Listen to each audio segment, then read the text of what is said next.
Good morning everyone. Welcome to Akshar मंत्रा।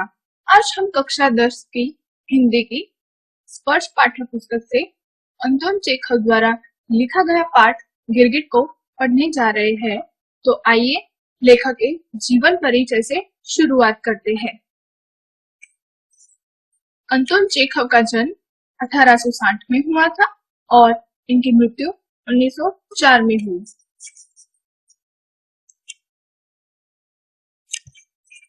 दक्षिणी रूस के तगनोर नगर में 1860 में जन्मे अंतोन चेखव ने शिक्षा काल में ही कहानियां लिखना आरंभ कर दिया था।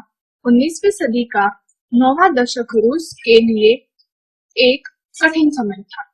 यह वह समय था जब आजाद ख्याल होने से ही लोग शासन के दमन का शिकार हो जाया करते थे। ऐसे समय में चेखव ने उन मौकापरस्त लोगों को बेनकाब करती कहानियां लिखी जिनके लिए पैसा और पद ही सब कुछ था। चेखव सारे संसार के चहेते लेखक माने जाते हैं। इसका सबसे बड़ा कारण यह है कि इनकी नजर में सत्य ही सर्वोपरि रहा है, यानी सबसे ऊपर रहा है। सत्य के प्रति आस्था और निष्ठा यही चेखव की धरोहर है। चेखव की प्रमुख कहानियां हैं गिरगिट, क्लर्क की मौत, वांका, तितली, एक कलाकार की कहानी, होगा, इयोनिज, रोमांच, दुल्हन। प्रसिद्ध नाटक है वाल्या मामा, तीन बहनें, सिकल और चेरी का बगीचा। इसी के साथ यहाँ पर लेखक का जीवन परिचय समाप्त होता है। तो आइए पाठ प्रवेश की ओर बढ़ते हैं। अच्छी शासन व्यवस्था वही होती है जो समता पर चलती है, सबको एक दृष्टि से देखती है, अन्यायी और उसके अन्याय को न्याय के तराजू पर ही तोलती है। ऐसी शासन व्यवस्था जन जन में कानून के प्रति आदर और समर्पण का भाव जगाती है, निर्भयता की भावना भी पैदा करती है। ऐसी शासन व्यवस्था कायम तभी हो सकती है जब शासन की बागडोर संभालने वाले पक्षपात किए बिना अपने अधिकारों और कर्तव्यों का पालन करें। जब वे इस कसौटी पर खरे नहीं उतरते तब देश में अराजकता का साम्राज्य स्थापित होते देर नहीं लगती। 1884 में लिखी गई प्रस्तुत कहानी में रूस के महान लेखक ने एक ऐसे अवसर का वर्णन किया है जब जाराशाही शासन चापलूसों, भाई भतीजावाद के पोषक अधिकारियों के भरोसे चल रहा था। नतीजा यह था कि वे कानून के या आम आदमी के पक्ष में ऐसी फरियाद का भी न्यायोचित फैसला नहीं कर पाते थे जिसमें दोषी कोई मनुष्य नहीं बल्कि वहशी कुत्ता ही क्यों न हो। संभवतः ऐसी शासन व्यवस्था के लिए ही संत कवि तुलसीदास ने कभी कहा होगा, समरथ को नहीं दोष गुसाई। इसी के साथ यहाँ पर पाठ प्रवेश समाप्त होता है और यहाँ से गिरगिट पाठ आरंभ होता है। हाथ में बंडल थामे पुलिस इंस्पेक्टर उचुमिलोव नया ओवरकोट पहने हुए बाजार के चौराहे से गुजरा। उसके पीछे अपने हाथों में जब्त की गई जरबेरियों की टोकरी उठाए लाल बालों वाला एक सिपाही चल रहा था। चारों ओर खामोशी थी। चौराहे पर किसी आदमी का निशान तक नहीं था। दुकानों के खुले दरवाजे भूखे जबड़ों की तरह भगवान की इस सृष्टि को उदास निगाहों से ताक रहे थे। कोई भिखारी तक उनके आसपास नहीं दिख रहा था। सहसा ओचुमिलाओ के कानों में एक आवाज गूंजी, तो तू काटेगा, तू शैतान कहीं का। ओ छोकरो, इसे मत जाने दो, इन दिनों काट खाना मना है, पकड़ लो इस कुत्ते को। आह, तब किसी कुत्ते के किकियाने की आवाज सुनाई। ओचुमिलाओ ने उस आवाज की दिशा में घूमकर घूरा और पाया कि एक व्यापारी पिचुगिन के काठ गोदाम में से एक कुत्ता 3 टांगों के बल पर रेंगता चला आ रहा है। छीट की कलफ लगी कमीज और बिना बटन की वास्केट पहने हुए एक व्यक्ति कुत्ते के पीछे दौड़ रहा था। गिरते पड़ते उसने कुत्ते को पिछली टांग से पकड़ लिया। फिर कुत्ते का किकियाना और एक चीख मत जाने दो दोबारा सुनाई। दुकानों में ऊँगते हुए चेहरे बाहर झांके और देखते ही देखते जैसे जमीन फाड़कर निकल आई एक भीड़ काठ गोदाम को घेर कर खड़ी हो गई। हुजूर, यह तो जन शांति भंग हो जाने जैसा कुछ दिख रहा है, सिपाही ने कहा। ओचुमिलाओ मुड़ा और भीड़ की तरफ चल दिया। उसने काठ गोदाम के पास बटन विहीन वास्केट धारण किए हुए उस आदमी को देखा जो अपना दायां हाथ उठाए वहां मौजूद था तथा उपस्थित लोगों को अपनी लहूलुहान उंगली दिखा रहा था। उसके नशीले से वो आए चेहरे पर साफ लिखा दिख रहा था, शैतान की औलाद, मैं तुझे छोड़ने नहीं वाला। और उसकी उंगली भी जीत के झंडे की तरह खड़ी दिखाई दे रही थी। ओचुमिलाओ ने उस व्यक्ति को पहचान लिया। वह ल्यूक्रीन नामक सुनार था और इस भीड़ के बीचों बीच अपनी अगली टांगे पसारे नुकीले मुंह और पीठ पर फैले पीले दाग वाला अपराधी सा नजर आता। सफेद बारजोई पीला ऊपर से नीचे तक कांपता पसरा पड़ा था। उसकी आंसुओं से सनी आंखों में संकट और आतंक की गहरी छाप थी। यह सब क्या हो रहा है? भीड़ को चिढ़ते हुए ओचुमिलाओ ने सवाल किया। तुम सब लोग इधर क्या कर रहे हो? तुमने अपनी यह उंगली ऊपर क्यों उठा रखी है? चिल्ला कौन रहा था? हुजूर, मैं तो चुपचाप चला जा रहा था, मुंह पर हाथ रखकर खांसते हुए ल्यूक्रीन ने कहा।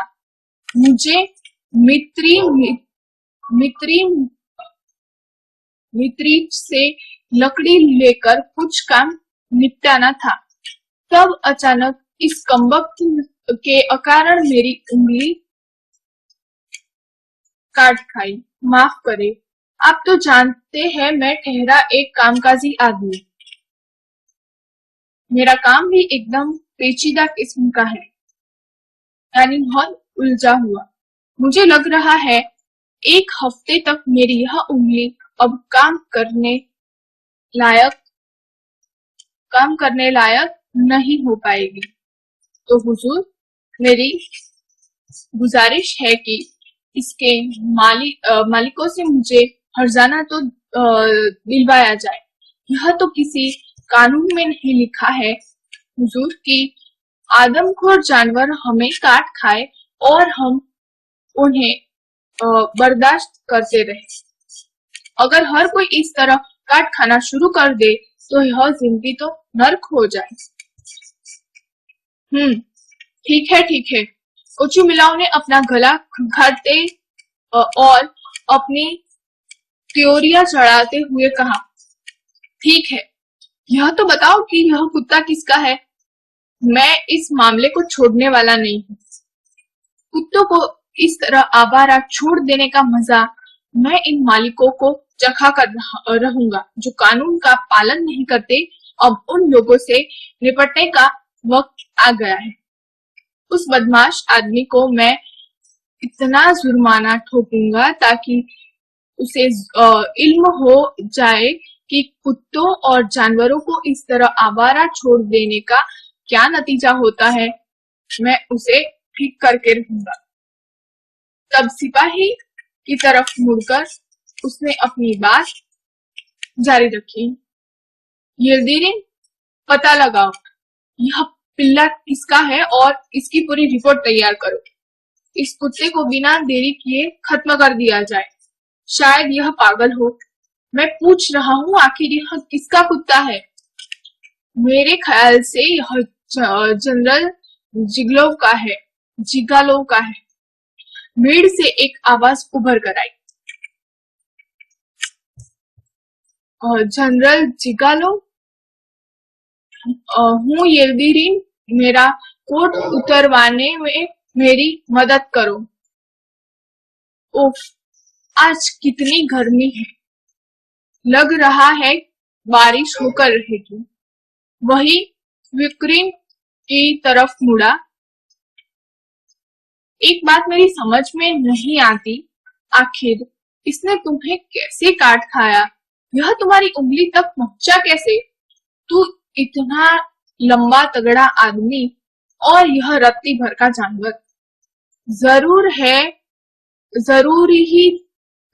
ही तेरी उंगली पर कोई कील वगैरह गड़ गई होगी और तत्काल तूने सोचा होगा कि इस कुत्ते के मत्थे मड़कर कुछ हर्जाना वगैरह ऐंठ कर फायदा उठा लिया जाए।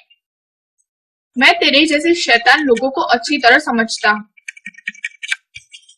इसने अपनी जलती सिगरेट से इस कुत्ते की नाक यूं ही जला डाली होगी हुजूर, वरना यह कुत्ता बेवकूफ है क्या जो इसे काट खाता?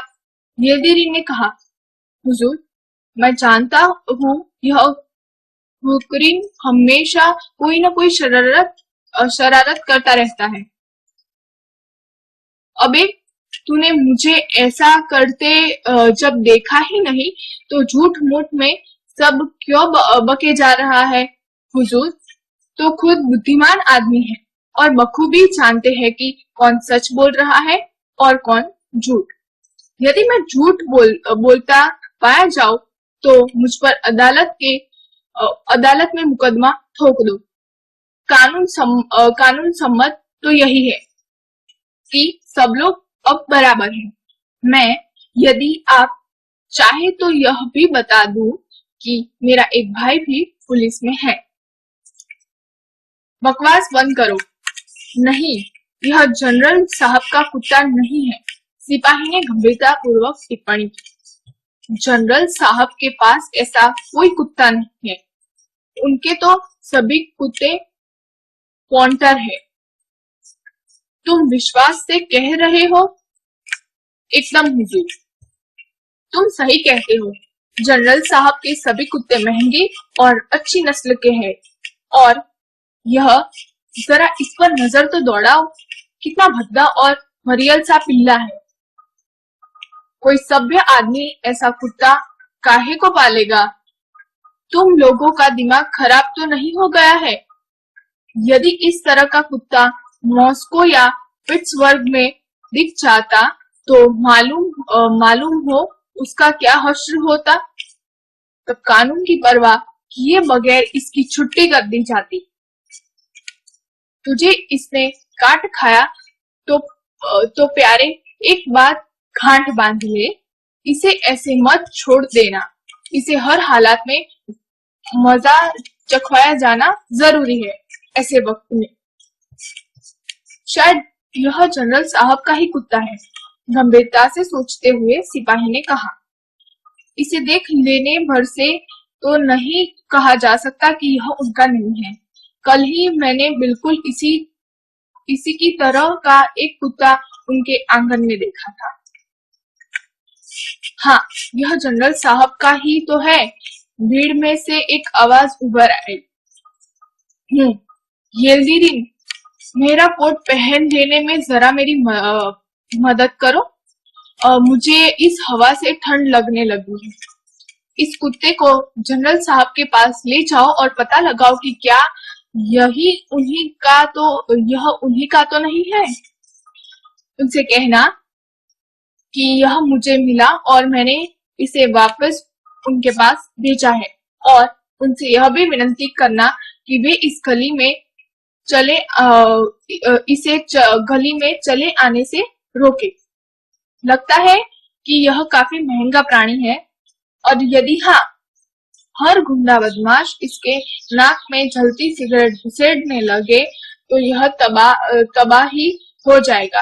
तुम्हें मालूम है कुत्ता कितना नाजुक प्राणी है, और तू अपना हाथ नीचे कर बे, गधा कहीं का।